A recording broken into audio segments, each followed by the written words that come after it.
About a couple of days ago, basically when San Diego Comic-Con started up, or just a little before, Hasbro, through the HasLab division, announced, and I talked about this, and other folks like Michael Mercer's talked about it, Pixel Dan's talked about it, Optibotimus, Bolt Matrix, everybody that's a Transformers fan, or even a toy collector, has talked about this. And that is the fact that HasLab has started a crowdfunding project, which they're known for doing, to create and eventually by 2021 distribute the biggest Transformer in history. And of course, if you look at the title of the video and the picture on display throughout this audio, we're of course talking about Unicron. Now, one thing that I believe it was Michael Mercer said when he was talking about this is that even though this is being, if the goal is succeeded, because they need 8,000 backers, and it's a price pre-order tag of essentially, if you round it out, $575.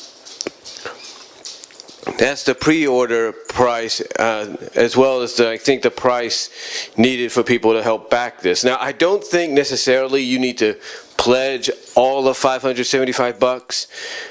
I think maybe just a little portion here and there will help out. But those that have the ability to afford to do that will probably go and do that if they want this to become a reality. But getting back to, like I said, what Michael Mercer said in his video, he believes, and I'm in total agreement with this, because we have seen this happen throughout the history of toys. Sometimes a toy or video or something, just because of a certain uniqueness about it, will be, for the time when it comes out, exclusive to maybe a certain store. Like a steelbook edition of Transformers, the 1986 movie, could be exclusive to Best Buy. But everybody else just gets the regular DVD and Blu-ray releases, which isn't bad either. Now, the reason I say that is because I do have the steelbook edition of Transformers the movie that I got off Amazon, but what I'm trying to get at is everybody else would have just gotten like a regular Blu-ray edition with a slipcover and stuff like that. Point is, eventually down the line, that exclusive steelbook becomes not exclusive, and it gets available, or becomes available to everyone in all different retail markets. In other words, it wouldn't matter anymore if it was a steelbook,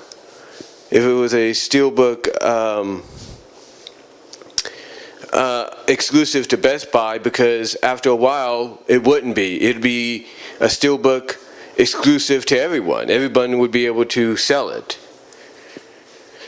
Another good example of that is something that Angry Joe did about, I think it was 7 years ago. It's hard to believe, it doesn't feel like it. Angry Joe did a video on Street Fighter X Tekken, or Street Fighter versus Tekken, or whatever you want to call it. It's called Tekken X Street Fighter, depending on the version you get. Like Capcom's version is Street Fighter X Tekken, and Namco's is Tekken X Street Fighter. But case in point. But basically, getting back to the point, I should say,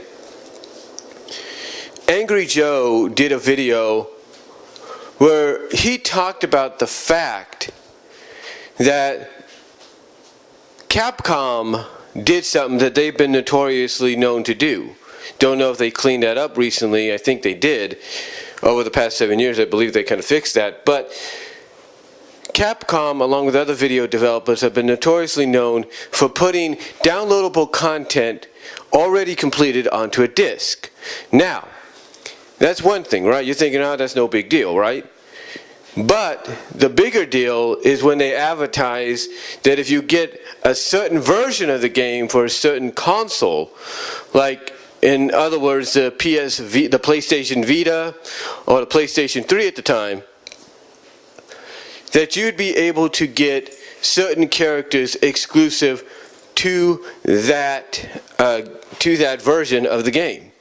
Those characters, of course, being like Mega Man, Pac-Man, and a few others.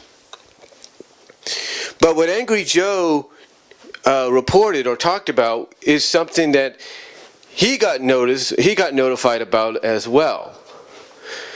And that is the fact that Pac-Man and Mega Man, along with the other downloadable characters, were already completed on the disc. They were already done. The exclusive characters that were meant only for, like, let's say the PlayStation versions, were on both the PlayStation and the Xbox disc. Yeah, Xbox 360's version, which I have the characters as well, including the Mega Man and the Pac-Man character.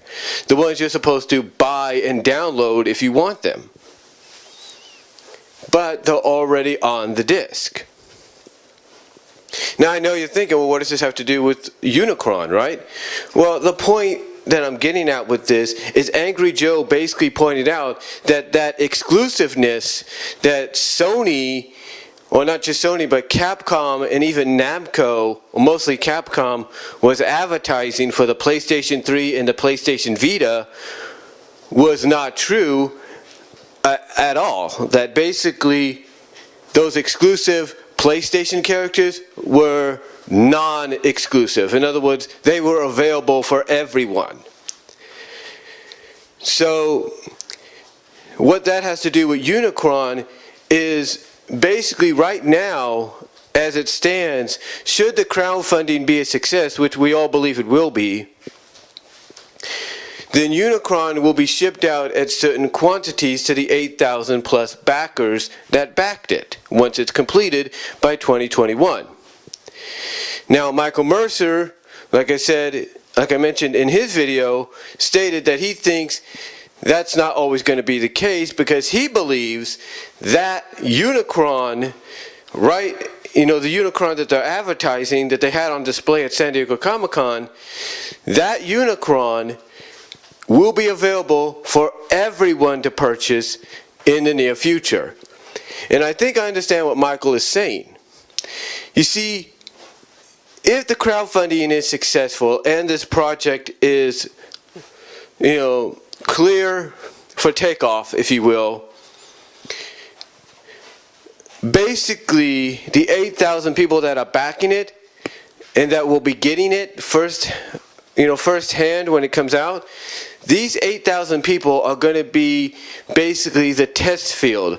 They're going to be the beta testers, if you will, to see if people will like to have something like a Unicron figure in their collection. And by being those beta testers for this, they will eventually, seeing the success that they have brought in with the pre-orders, and seeing that everybody is satisfied with the purchase because of the participation, sooner or later, if not probably a lot sooner afterwards, everybody's pretty much confirming, well, Michael Mercer looks at it this way, and I'm sure others are looking at it the same way, probably a lot sooner afterwards, when the orders are shipped out and everything, and everybody that has backed this project has the Unicron figure. Basically, Michael Mercer believes, and I'm sure he's not alone in this, because I agree with this as well, that Hasbro will start distributing regular distributions and releases of the Unicron figure. But the biggest difference, though, is it won't. Here's what I look at, because I was thinking about this.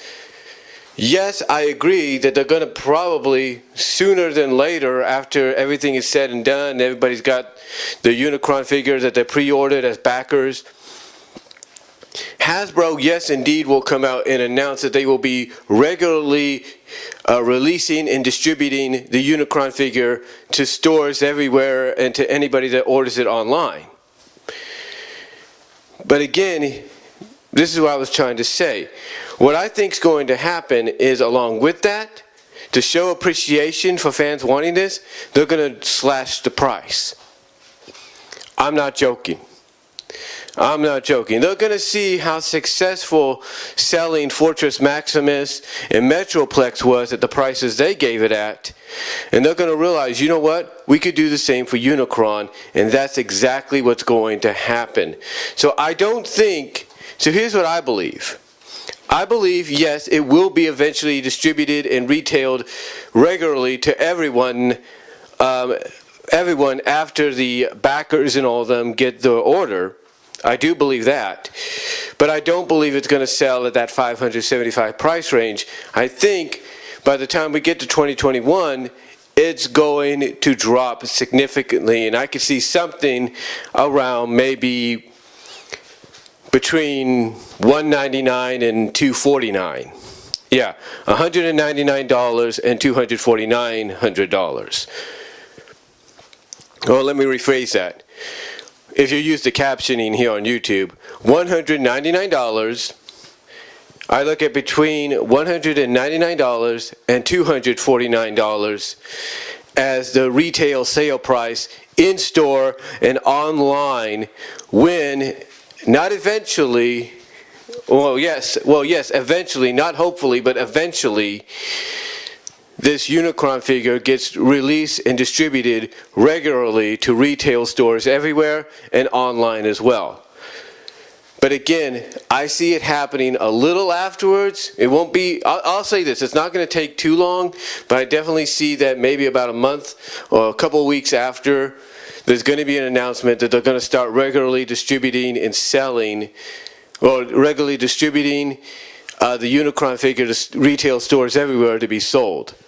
I mean, if you got Toys R Us coming back here in the U.S., and you got Toys R Us still being a big thing in Canada, it only makes sense to do something like that, right?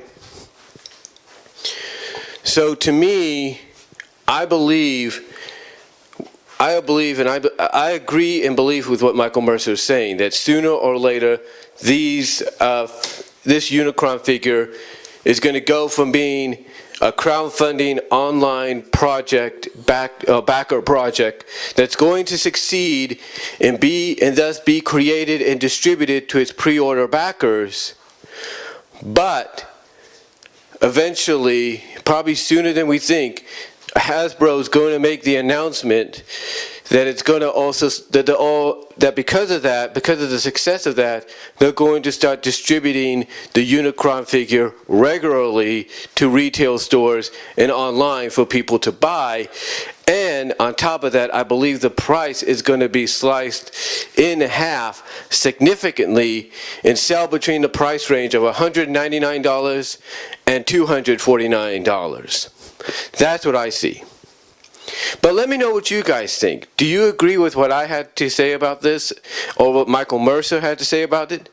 Let me know down below. And Michael, if you're listening, do you agree with my assumption as to when it would probably, an announcement like that would probably happen?